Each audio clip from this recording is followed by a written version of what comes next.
Hi everybody, I'm Tracy Williams and welcome to History 100. I just wanted to say a quick hi and kind of let you, know what's going on this week. I know most of you have already sort of gotten started, but just sort of an overview of where we're at and where we're going. History. Okay, a lot of people, I know, it's okay, I'm not offended. You say history class and you're like, ugh, okay. A lot of people have this idea that history class is all about dates and names. That is not what this class is about. This class is about digging a little bit deeper into history and what historians have to do when they think about history. So even though you're gonna pick a topic to sort of concentrate on and do your research through, it's more about sort of learning the skills. Okay, so we're not going to be remembering dates. It's not going to be about names. So hopefully that eases the anxiety for some of you. So what is history? Wow, that's a big idea, right? And why do we study it? That's what we're going to be looking at this first week. One thing I like to think of is we're all historians in reality. We all share our own family histories, I'm sure you know all those stories your grandparents told you, right? I had grandparents that told me the same stories over and over and over and over. But I share those stories with my children. So in some ways, we're all historians.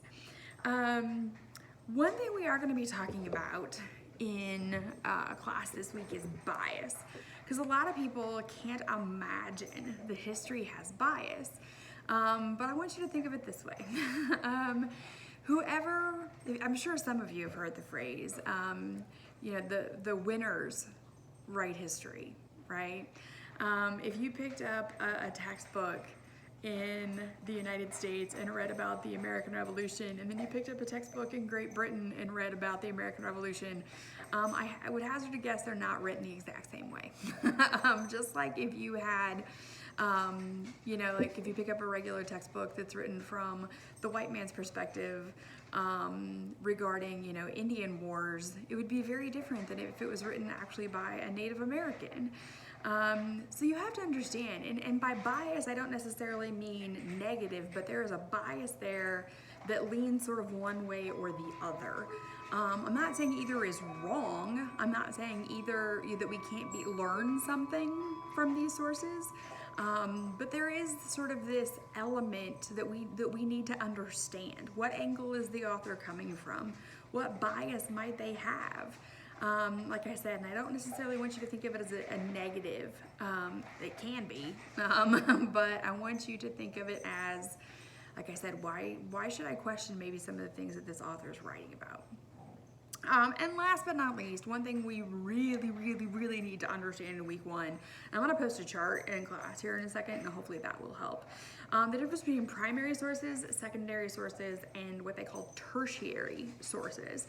Primary sources come from the time period of an event, okay? So for example, just gonna think of an example here. During the American Revolution, sorry, my dog's freaking out. During the American Revolution, there's a very famous etching that was done by Paul Revere of the Boston Massacre. That is the primary source. It was created during the time period. I will tell you, he lived through the event. He read about the event. He was not there at the event though, but it is still a primary source. So a primary source comes from that time period.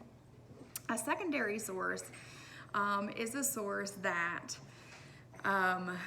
has basically been analyzed, okay? Where a credible author has used primary sources to bring all of these sources together, use the information, and then sort of draw their own conclusions based on history, based on sort of this analysis of all these primary sources.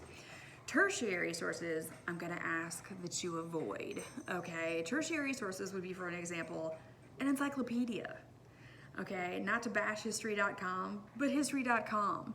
If you can't find an author, okay, or if it just says edited by, I would avoid those sources, okay? Those are general, recall, factual sources that really don't belong in historical analysis, okay? If you're just trying to get a general understanding of an event, read it, go for it. It's all wonderful.